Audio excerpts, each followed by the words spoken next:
Bienvenidos a continuación el equipo número 1 conformado por Yelixa Ramos, Nilson Monterrosa y José Díaz y mi persona Robinson Parada. Explicaremos lo que es la acción de protección y los distintos procedimientos en materia de niños, niñas y adolescentes. En la acción de amparo, el sistema de protección de niños, niñas y adolescentes lo denomina la ALOCNA como el conjunto de órganos, entidades, servicios que formulan y coordinan, integran y orientan y evalúan y controlan todo el interés de la protección del niño, niña y adolescente. En el artículo 117 de la ALOCNA se divide en órganos administrativos, órganos jurisdiccionales, Ministerio Público, las entidades de atención y la Defensoría. En la Defensoría se puede ver tres principios. En los principios de la gratitud, fidelidad y la orientación de carácter.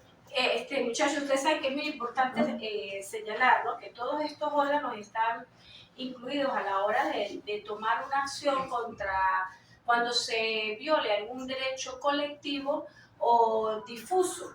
En todo con respecto a los niños, niñas y adolescentes. ¿Cuál es la diferencia o qué podríamos decir que es un derecho difuso colectivo? El colectivo, para colocarles un ejemplo, es aquel que se da en un grupo determinado, como por ejemplo cuando por culpa de la contaminación de alguna fábrica que esté botando el humo en sus calderas, tóxico, y llega a cierta escuela que esté cerca y los niños de esa escuela determinada se enferman de los pulmones, ahí se puede proceder a una protección a esos niños, niñas y adolescentes utilizando el derecho colectivo de estos niños. ¿Qué será el derecho de difusión? Bueno, el derecho de difusión es más grande, es toda una colectividad.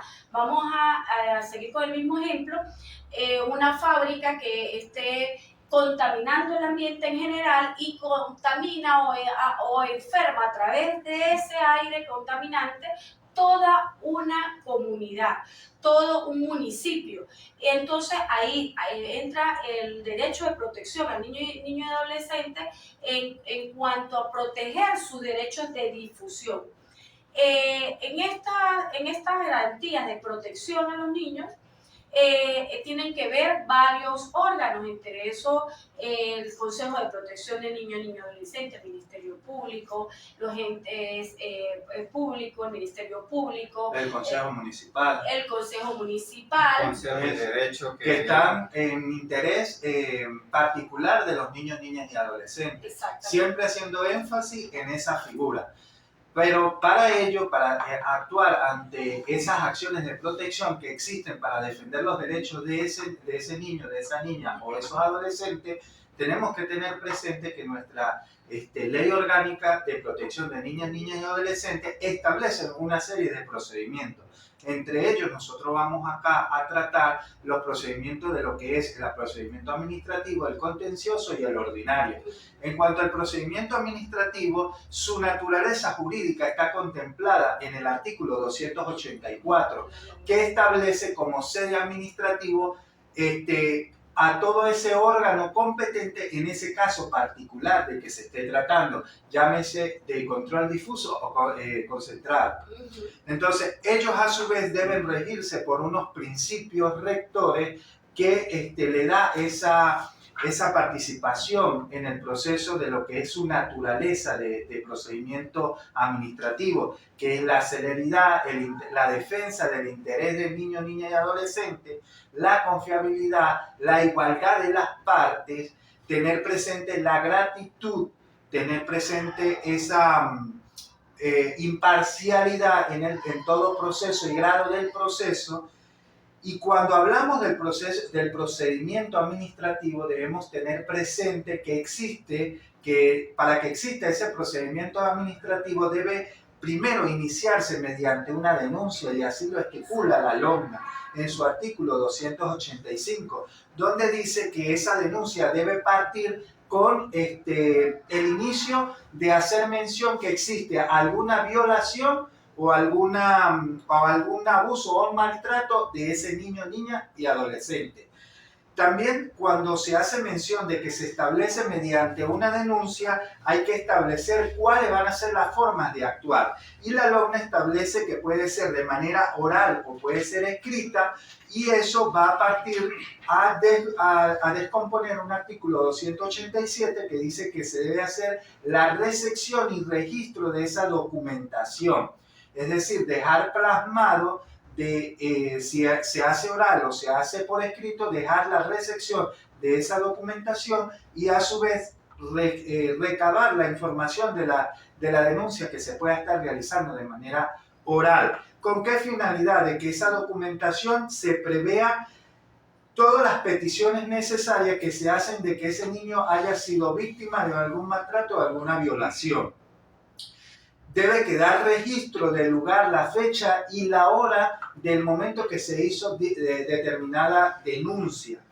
Esto a su vez va a proceder y se le da apertura al expediente. Eso es esquemáticamente como se realiza el procedimiento administrativo ante sede de ese órgano competente. Sede administrativa. Exacto. Y va a tener una competencia por razón de materia o por razón de territorio. Y todo va a depender del domicilio del niño o del acogido, de ese niño acogido, o del lugar donde esté domiciliado o del lugar donde se vaya a regir la parte que vaya en competencia del maltrato, la violación que se le haya hecho a ese niño. A su vez, se habla de una legitimación. La LOGNA en particular, cuando habla de esa legitimación, establece que el legitimado no es el niño, sino es ese sistema, ese órgano rector nacional que está para prever los derechos de ese niño. No es el niño como tal el legitimado, sino es el sistema que está creado para proteger a los derechos de ese interés de ese niño, niña y adolescente. ¿Para qué? Para cuando se ha visto que se le ha violado o se le ha maltratado, se le ha abusado en su derecho, no de un derecho en particular, sino de todos esos derechos que usted muy bien dijo los colectivos o los derechos difusos. Y esa parte administrativa, o sea, la sede administrativa que existe para la protección de estos derechos también, todos esos derechos que tú estás diciendo, para la protección de los derechos difusos y colectivos, también se utilizan esa sede administrativa o las sedes de jurisdiccional, ¿verdad? Que va a depender de la jurisdicción donde pertenece el caso del niño que ha sido abusado o se le han sido violados esos derechos. Generalmente siempre esta denuncia se hace en el Consejo de Protección de Niñas, Niños y Adolescentes, donde se toman todos esos datos que tú acabas de decir para después hacerle seguimiento. Hoy en día es casi siempre la sede del Consejo de Protección de Niños y Adolescentes es utilizada solamente para obtener la recepción de esas denuncias. Y después pues lleva un proceso. Todo eso va a larga, si no se llega a una conciliación o no se puede arreglar de esa manera en la parte administrativa, pues ya pasa a una parte judicial. Como son los tribunales de protección de niños y adolescentes y la sala de tribunal supremo de niños y adolescentes. Ajá, es importante aquí aclararles un punto en particular, que en este caso pueden surgir varias preguntas. ¿Hay perención de este tema en sede administrativa o en procedimiento administrativo? No hay perención. Es importante aclararlo porque cuando se trata de un derecho que tenga que ver un niño, niña o adolescente, no hay perención por abandono de una de las partes, sino el proceso continúa. Eso es una de las características importantes que hay que resaltar, que no hay perención, así lo establece la LOGNA.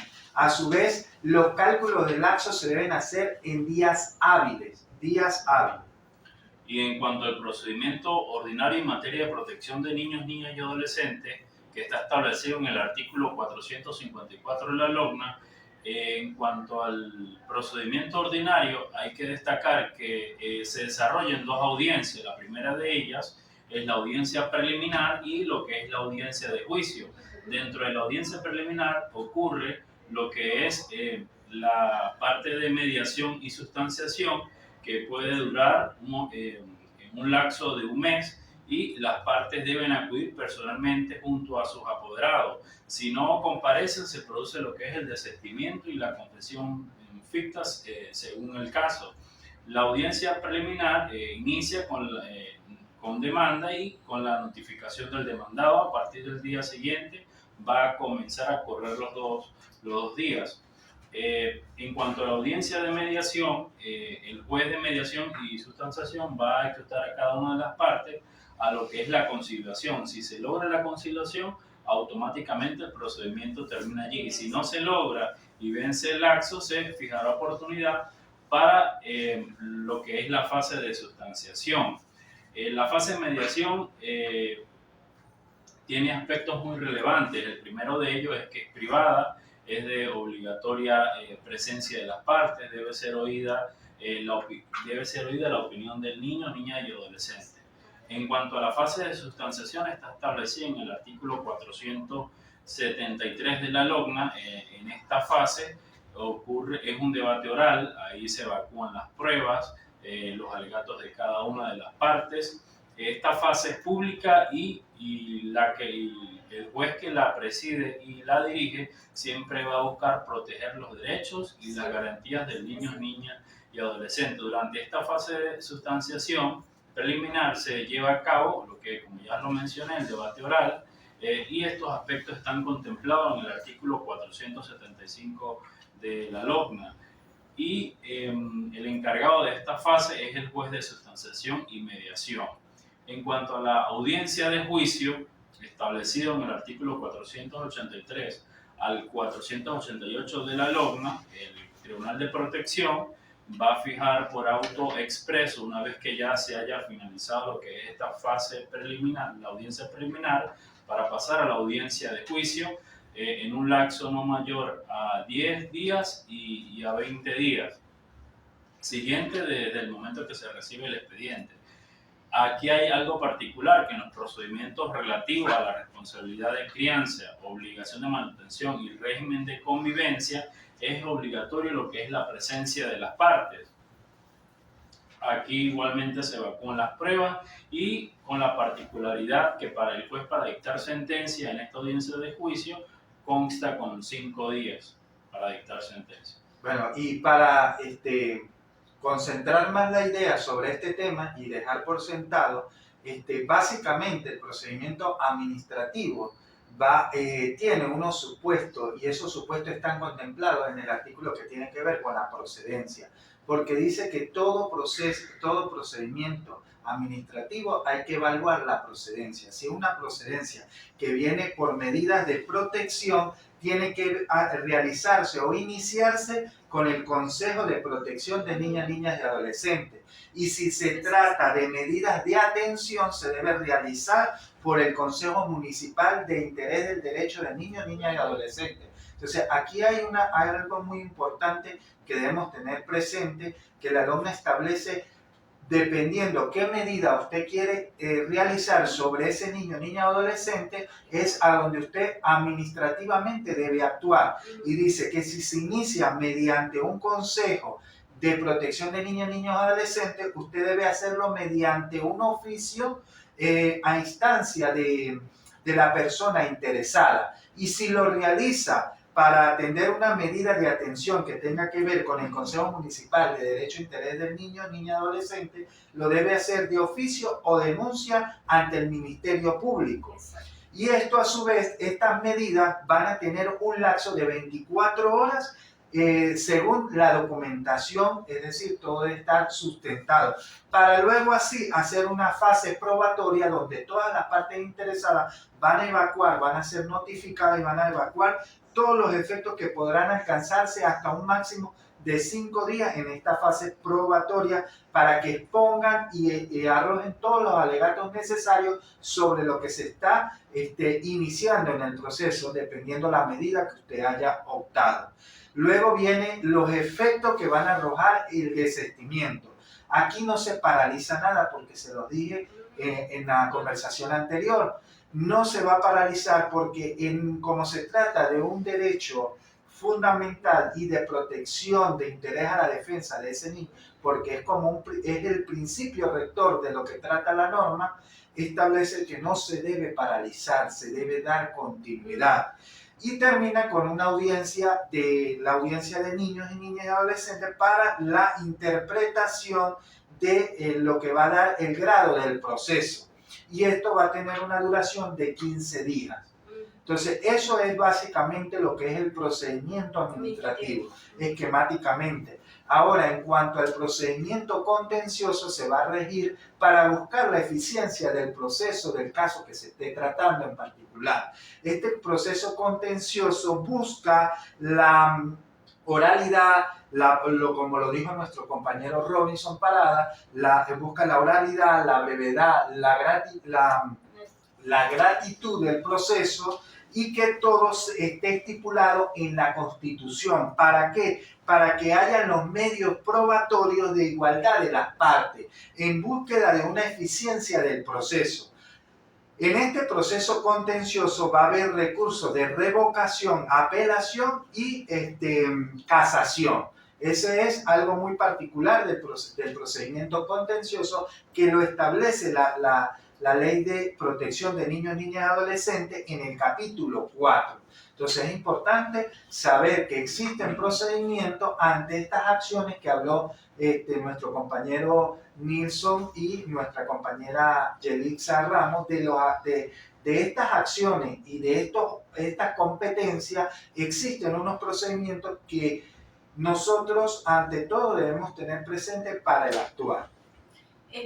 Bueno, cabe destacar, y es muy importante hacerlo saber, que existen derechos individuales, los colectivos o los difusos, y que cuando son derechos colectivos, generalmente si son muy de renombre, o sea, si es algo muy conocido, de repente, bueno, se va a cerrar el hospital, un caso, se va a cerrar el hospital de Pérez Carreño en la parte de los niños, de la atención a los niños, o sea, eso es algo que, imagínense, están violando un montón de derechos.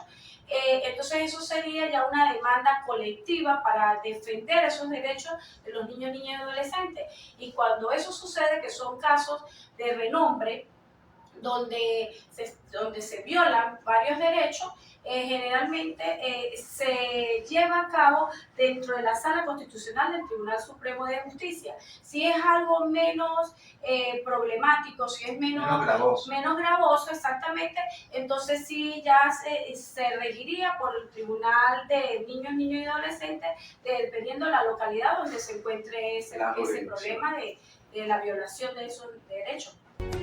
Hasta aquí nuestra participación en cuanto a este tema. Esperamos que haya sido de mucha ayuda en cuanto a toda la información aquí conversada. Agradecidos por el acompañamiento.